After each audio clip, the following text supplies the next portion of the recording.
Hi viewers, welcome to my channel Saritha's artistry vision. ఇప్పుడు మనము త్రిపురాంతకేశ్వర స్వామి దేవస్థానమైన త్రిపురాంతకం గురించి తెలుసుకుందాం.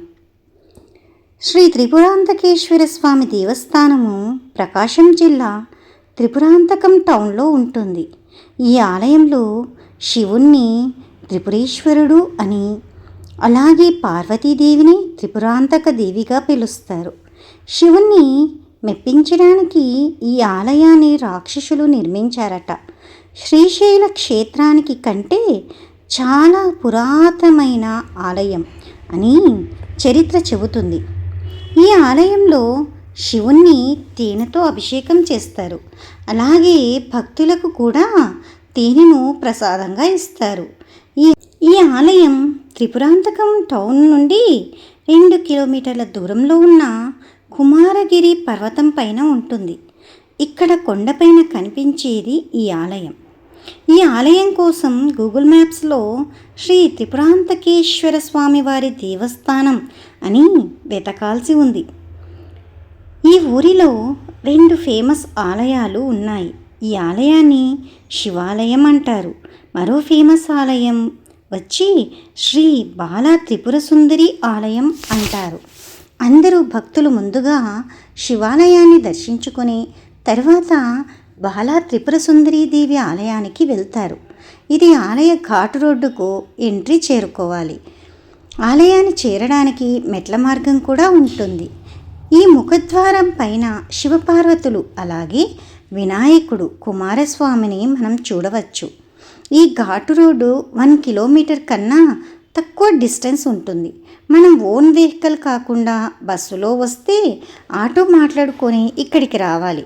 కొండపైకి చేరగానే పెద్ద పార్కింగ్ ఏరియా ఉంటుంది. ఇక్కడ ఈజీగా 80 నుండి 100 వెహికల్స్ పార్కింగ్ చేయొచ్చు. పార్కింగ్ పక్కనే డ్రింకింగ్ వాటర్ ప్లాంట్ ఉంటుంది. తరువాత కళ్యాణ మండపం ఉంటుంది. చివరిగా ఆలయం ఉంటుంది.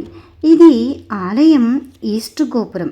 ఈ ఈస్ట్ గోపురం ఎదురుగా ఒక శిలాఫలకం ఉంటుంది. స్థల పురాణం తెలుసుకోవాలి అనుకున్నవారు దీనిని చదవవచ్చు. ఈ ఈస్ట్ గోపురం హైట్ తక్కువ, అలాగే వెడల్పుగా ఉంటుంది. ఈ గోపురం ఎదురుగా మెట్ల మార్గం ఉంటుంది. దాదాపు 150 స్టెప్స్ ఉండొచ్చు అనుకుంటున్నాను. షేరింగ్ ఆటోలో వచ్చే భక్తులు ఇలా స్టెప్స్ ఎక్కి వస్తూ ఉంటారు. షేరింగ్ ఆటోస్ మెయిన్ ముఖద్వారం వరకు వస్తాయి. అక్కడి నుంచి కొంత దూరం నడిచి రావాలి. ఈ టెంపుల్స్ టైమింగ్ వచ్చి 7 AM నుండి 6:30 PM. ఈస్ట్ గోపురం దాటి లోపలికి రాగానే కనిపించే వ్యూ ఇది. అక్కడ కనిపించేదే సౌత్ గోపురం, రీసెంట్గా నిర్మించారు. అలాగే ఈస్ట్ గోపురం ఎదురుగా ధ్వజస్తంభాన్ని మనం చూడొచ్చు. దీన్ని కూడా కొన్ని నెలల క్రితమే ప్రతిష్ఠించారు. ఇది వరకు ఇక్కడ ఏకశిలా స్తంభం ఉండేదంట. అది శిథిలావస్థకు రావడంతో ప్రతిష్ఠించారు. ఈస్ట్ నుండి లోపలికి ఎంటర్ అవ్వగానే మన కుడివైపు నార్త్ ఎంట్రీ ఉంటుంది. పురాణాల ప్రకారం శివుణ్ణి మెప్పించడానికి ఈ ఆలయాన్ని రాక్షసులు నిర్మించారంట. అందుకే ఈ ఆలయ నిర్మాణం రాక్షస వాస్తులో ఉంటుంది. ఈ ఆలయం లోపలికి ఈస్ట్ సైడ్ నుండి ఎంట్రీ ఉండదు. సౌత్ సైడ్ నుండి మనం దర్శనానికి వెళ్ళాలి. చాలా వరకు ఆలయాలలో ఈస్ట్ వైపు ఎంట్రీ ఉన్నా లేకున్నా అటువైపు ద్వారం ఉంటుంది. కానీ ఈ ఆలయానికి ఈస్ట్ సైడ్ ఎలాంటి ద్వారం ఉండదు. అలాగే ఈ ఆలయాన్ని శ్రీచక్ర ఆకారంలో నిర్మించారంట. ఇండియాలో ఉండే శివాలయాలలో శ్రీచక్ర ఆకారం ఉండేది ఇదొక్క ఆలయం అని చెప్తున్నారు. ఇది ఆలయం లోపలికి ప్రవేశ ద్వారం. ఇక్కడ ఒక త్రిశూలాన్ని మనం చూడొచ్చు. ఆలయం లోపలికి సౌత్ సైడ్ ఎంట్రీ ఉన్నా కానీ స్వామివారి గర్భాలయము ఈస్ట్ ఫేసింగ్లోనే ఉంటుంది. ఇక్కడ స్వామివారిని త్రిపురేశ్వరుడు అని పిలుస్తారు. ఇక్కడ స్వామివారిని దర్శించుకున్న తర్వాత తేనెను ప్రసాదంగా ఇస్తారు. స్వామివారి గర్భాలయం పక్కనే మనం పార్వతీదేవిని త్రిపురాంబాదేవిని దర్శించుకోవచ్చు. అమ్మవారి ఎదురుగా శ్రీచక్రం కూడా ఉంటుంది. ఈ అమ్మవారు ఆదిపరాశక్తి అంశంలో మొదటిది అని చెప్తున్నారు. ఈ శ్రీచక్రం పక్కన అన్నపూర్ణాదేవిని అలాగే శ్రీ కాశీ విశ్వేశ్వర స్వామిని దర్శించుకోవచ్చు. ఇప్పుడు మనం స్వామివారిని అమ్మవారిని దర్శించుకున్నాం. అలాగే ఈ ప్రాంగణంలో కొన్ని ఉపాలయాలు కూడా ఉంటాయి. అన్నింటినీ మనం దర్శించుకుందాం.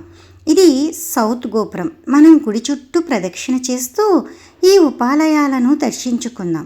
ఈ గోపురం పక్కన శ్రీ అపరాజితేశ్వర ఆలయం ఉంటుంది. ఆ అపరాజితేశ్వర ఆలయం ప్రక్కన ఒక చీకటి గుహ ఉంటుంది. చాలా సంవత్సరాల క్రితం ఇటు నుండి శ్రీశైలం వెళ్ళడానికి బిలమార్గం ఉండేదట. ప్రజెంట్ దాన్ని క్లోజ్ చేశారు.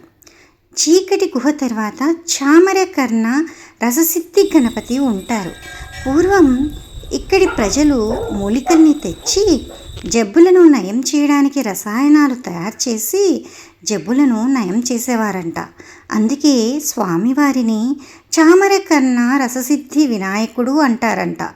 ఈ స్వామివారి విగ్రహం 6 అడుగుల ఎత్తు ఉంటుంది. అలాగే ఈ స్వామివారి చెవులు చాలా పెద్దగా ఉంటాయి. ఈ ఆలయాన్ని చూసి మనం అర్థం చేసుకోవచ్చు ఎంత పురాతనమైనది అని. ఇది స్వామివారి గర్భాలయం. ఈ గర్భాలయం చుట్టూ ఇలా స్టార్స్లా ఉంటాయి. దీనిని శ్రీచక్ర ఆకారం అంటారు. శ్రీచక్ర ఆకారంలో ఉండే ఆలయాలు చాలా తక్కువగా ఉంటాయి. అలాగే ఈ ఆలయాల గోడలపైన కొన్ని శాసనాలు ఉంటాయి. వీటిలో కొన్ని గుర్తించగలము, కానీ పదాలను కొన్ని చదవలేము. చాలా పురాతనమైన లిపి. గర్భాలయం చుట్టూ వీటిని చూడవచ్చు. ఇది వెస్ట్ ద్వారం. వెస్ట్ ద్వారం ప్రక్కనే శ్రీ చెన్నకేశవ ఆలయం ఉంది. చెన్నకేశవ స్వామి మందిరం ప్రక్కన శ్రీ చంద్రమౌళీశ్వర మందిరం ఉంటుంది. తర్వాత కుమారస్వామి మందిరం ఉంటుంది. ఇక్కడ కుమారస్వామిని కూడా శివలింగం రూపంలోనే దర్శించుకుంటాం. ఇండియాలో కుమారస్వామిని లింగ రూపంలో కేవలం 3 ఆలయాలలో మాత్రమే దర్శించుకుంటామంట. ప్రక్కనే ఆంజనేయ స్వామిని దర్శించుకోవచ్చు. శ్రీశైల క్షేత్రం కంటే ఇది పురాతన ఆలయం అని చరిత్ర చెబుతుంది. అందుకే ఈ ఆలయ నిర్మాణం మనకు పురాతనగా కనిపిస్తుంది. అమ్మవారి గర్భాలయం ప్రక్కన కొన్ని నాగదేవతల శిల్పాలు ఉన్నాయి. ఇక్కడ మనం కొన్ని శిలాఫలకాలను చూడొచ్చు. పూర్వం ఆలయ నిర్మాణాలకు సహకరించిన రాజుల గురించి ఇలా శిలాఫలకాలు రాసేవారు. ఇక్కడ పాత రోజులలో మనం వేటాడే పద్ధతిని, కొన్ని శిల్పాలను కూడా చూడొచ్చు. ఇది నార్త్ ద్వారం. ఎదురుగా ఉన్న అరుగుపైన శివలింగాన్ని అలాగే నందిని ప్రతిష్ఠించారు. వీటి ఎదురుగా కాలభైరవుణ్ణి మనం దర్శించుకోవచ్చు. ఈ విగ్రహాన్ని రీసెంట్గా ప్రతిష్ఠించారంట. తర్వాత నవగ్రహాలను దర్శించుకోవచ్చు. ఇంతటితో ఆలయ ప్రాంగణంలో ఉన్న అన్ని మందిరాలను మనం దర్శించుకున్నాం. ఆలయం బయట కూడా మనం దర్శించుకోవాల్సిన ప్లేస్ ఒకటి, దానిని కూడా చూద్దాం. అక్కడికి వెళ్ళే ముందు వీడియో లైక్ చేయడం మాత్రం మర్చిపోకండి. ఈస్ట్ గోపురం ప్రక్కనే మనం శివలింగాన్ని దర్శించుకోవచ్చు. ఈ శివలింగం పక్కన స్వామివారి పాదాలు ఉంటాయి. స్వామివారి పాదాలను మీరు కూడా దర్శించుకోండి. నెక్స్ట్ ఈ త్రిపురాంతకం టౌన్లో మరొక ప్రసిద్ధ ఆలయం శ్రీ బాల త్రిపుర సుందరి ఆలయం వీడియో వస్తుంది. మిస్ అవ్వకుండా చూడండి. Thank you. ఇంకా శ్రీశైలం నుండి వెళ్ళాలి అనుకున్నాం. శ్రీశైలం నుండి ఇప్పుడు 100 కిలోమీటర్లు ప్రయాణిస్తే స్వామివారిని దర్శించుకోవచ్చు. వినుకొండ, మార్కాపురం డిపోల నుండి ఆర్టీసీలు బస్సులు సైతం అందుబాటులో ఉంటాయి.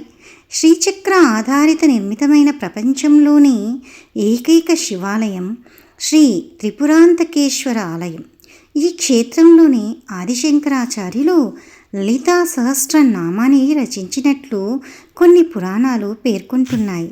ప్రపంచంలో ఈ శివాలయంలోని మంత్రాలు చదవాలన్నా నమస్తే అస్తు భగవాన్ విశ్వేశ్వరాయ మహాదేవాయ త్రిపురాంతకాయ త్రికాలాయ కాలాగ్ని రుద్రాయ నీలకంఠాయ మృత్యుంజయాయ సర్వేశ్వరాయ సదాశివాయ శ్రీమద్ మహాదేవాయ అని త్రిపురాంతకేశ్వర స్వామి నామాన్ని పఠిస్తూ ఉంటారు. అంతటి విశిష్టమైన త్రిపురాంతకేశ్వర స్వామివారి ఆలయాన్ని సందర్శించారు కదా. ఆ స్వామివారి కృపా కటాక్ష వీక్షణాలు మనందరిపై సదా ఉండాలని ఆశిస్తూ నెక్స్ట్ వీడియోలో కలుద్దాం.